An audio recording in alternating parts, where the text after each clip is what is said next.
This is a true fourth conviction. The blood test came back a .214. You are not standing in front of a judge today because you had a slip, because you had a relapse on alcohol. It's because you drove while drunk. And they asked you about how much alcohol you drank, and you said, within my boundaries. You keep doing the same thing. I'm done working for the rest of my life. I promise you, you're not done working for the rest of your life.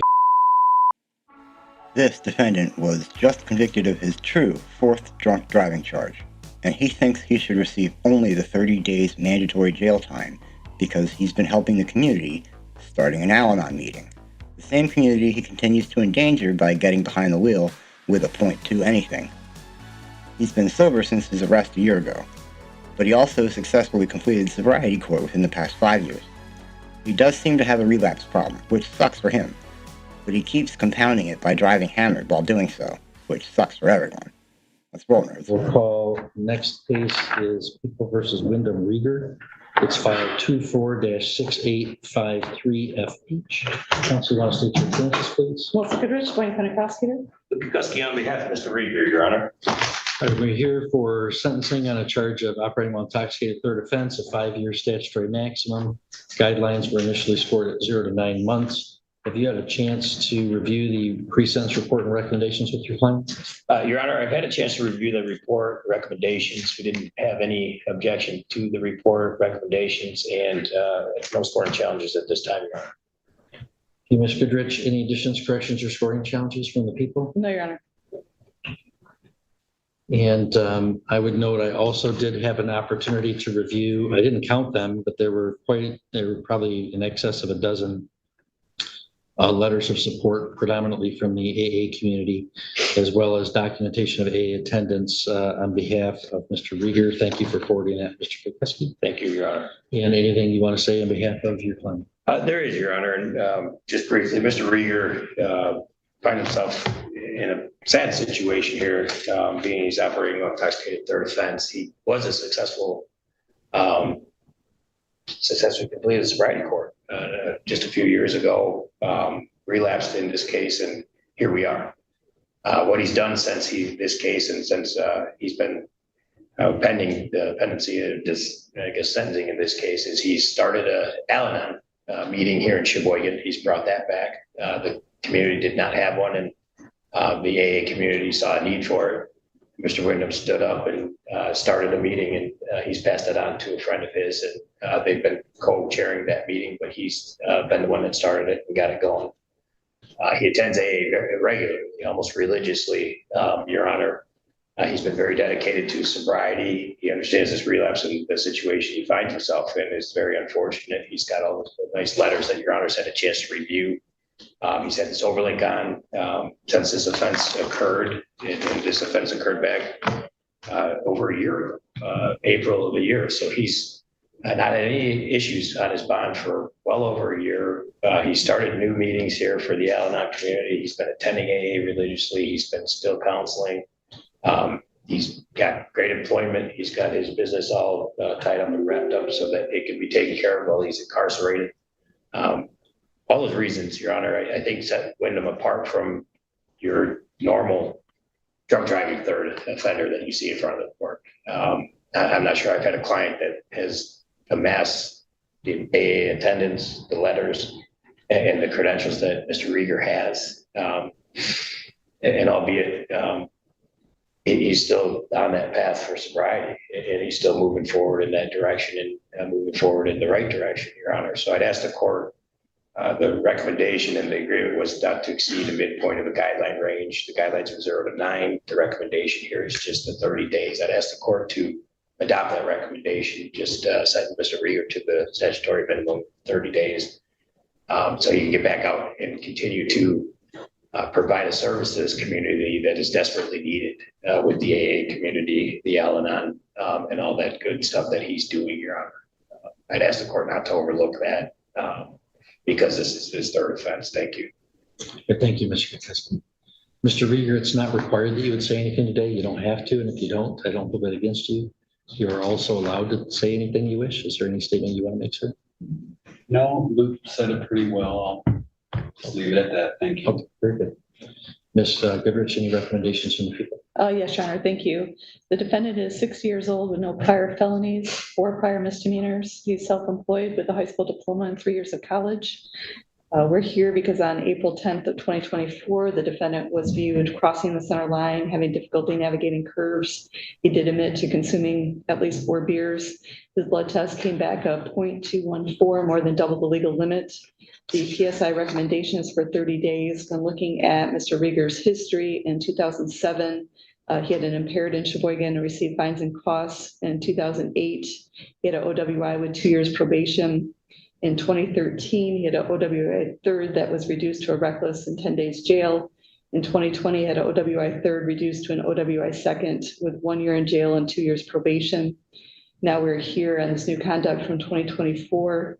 For the first time, he is a convicted felon, but I do believe that the jail time should be more than 30 days. I would recommend 3 months jail, which still would be consistent with our plea agreement for mid-guideline range. Thank you. Okay, I'm going to assume that the year imposed in the district court matter would have been suspended when you were in recovery court. You didn't actually do a year in jail on that, right? Okay. Sobriety. All right, Mr. Rieger, if you'd stand for the court sentence, please. All right, well, Mr. Rieger, you're 60, you don't have any prior felonies, but the prosecutor outlined your history with drinking and driving, and it's a very troubling history. We've got great letters from the AA community about your commitment to sobriety, and that's fantastic. And sounds like you were involved with them beforehand, and they talk about your slip or your relapse and then coming back, and that's fine. And I'm glad you're back involved in that. That's going to be a necessary part of your success, continuing on with that fellowship. But it's important to recognize that, you are not standing in front of a judge today because you had a slip, because you had a relapse on alcohol. It's because you drove while drunk. There's no addiction that makes you drive. But for some reason, you repeatedly make decisions to drive after you've been drinking. You don't strike me as somebody that wants to do harm to other people, but you could wreck somebody's life or take somebody's life every time you do this. And what's really troubling to me is, the officers on the scene, when they pull you over and, clearly you're not driving right, and they asked you about how much alcohol you drank, and you said, within my boundaries.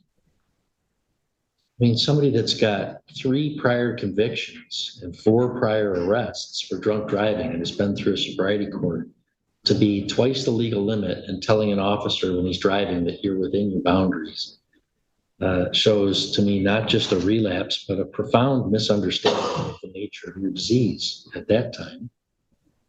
I hope you're in a better place now, but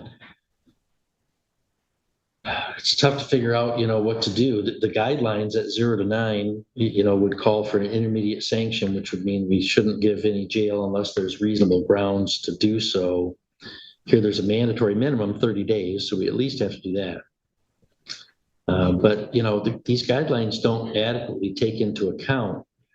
They do take into account prior history. What they don't take into account is that you keep doing the same thing. And that places people at serious risk of harm. Prior probation has not been working well. You had a treatment court, and that has not been enough to keep the community safe from Wyndham Rieger driving drunk. Is it too late for me to say something? Or can I say Go something? ahead, say something. I said that I was an alcoholic in the past, but I didn't truly believe it until April 10th of last year, and when I finally said, I am an alcoholic. And it finally clicked, that. Well, I hope that's true. I hope that's true. That's all I want to say. Okay. Well, and that's consistent with, what I'm saying is that up until last April, you didn't really have an understanding of what was going on. So it's tough to know, really what to do with you because, we've tried a lot of different things. Presuming that you didn't do much jail in recovery court. You know, it looks like the most you've done before is around a month. We have a sentence agreement for a midpoint cap. This is a true fourth conviction. There was another one that where you were arrested for an OWI third, pled to reckless. I don't really know a lot of the details about that, but that's a troubling driving history. So taking all those things into account, I'm going to place you on probation as recommended for 18 months, subject to the terms and conditions listed on the pre-sentence report on pages 2 and 3. They include, I want to highlight some things, obtaining a substance abuse assessment following the recommendations, a curfew, 60 days of community service, employment, court costs of $350, crime victims assessment of $130, fine of $500, $225 OUIL reimbursement, DNA testing with a $60 fee, $68 in state cost, and a monthly supervision fee. And in terms of a jail sentence, I'm going to follow the prosecutor's recommendation for 3 months in the Sheboygan County Jail with credit for 2 days previously served. I'll indicate on the judgment that I have no objection to your participating in any jail programming, including CBT or trustee status, if the jail determines you're eligible for that. That doesn't mean you get to demand those things of the jail. Sometimes when I say that, they go back to the jail and say, how come I'm not a trustee? That's just me saying, I don't veto those things. It's up to the jail administrator what programs they want you in. But if they approve you for any of those, you know, I'm going to have pre-approved on my end. Yeah. And that can shorten your sentence. Does that include the work release, Your Honor? I would not allow work release. No, You're not allowing work release during those 3 months? I'm not. Okay, well, I'm done working for the rest of my life. Well, then you're done working for the rest of your life. I don't care. Okay. I'm not letting you out of the jail. You're serving that time, and you're lucky it's only 3 months. And you're not done working for the rest of your life. You can get out and get a job. In fact, I promise you, you're not done working for the rest of your life, because a condition of your probation is that you work 30 hours a week minimum. If you don't, you'll come back and do some more jail. I guess what I meant was. Mr. Rieger, you should consider seriously stopping talking right now. I've announced my sentence. I believe it's proportionate. It's within the guidelines. It's consistent with the plea agreement. You're eligible for early discharge from probation. If you successfully complete the terms, I'm going to hand you a piece of paper about that. If you want to appeal, you can do so. If you want a lawyer, you got to ask me within 6 months. We're going to hand you a piece of paper explaining that and ask you to initial one copy for me. The other one's for you to fill out if you wish to take an appeal. Within 24 hours of your release, you must have contact with your supervising agent. And I hope, and you should hope, that you don't come in front of me in violation of probation. Thank you, Your Honor.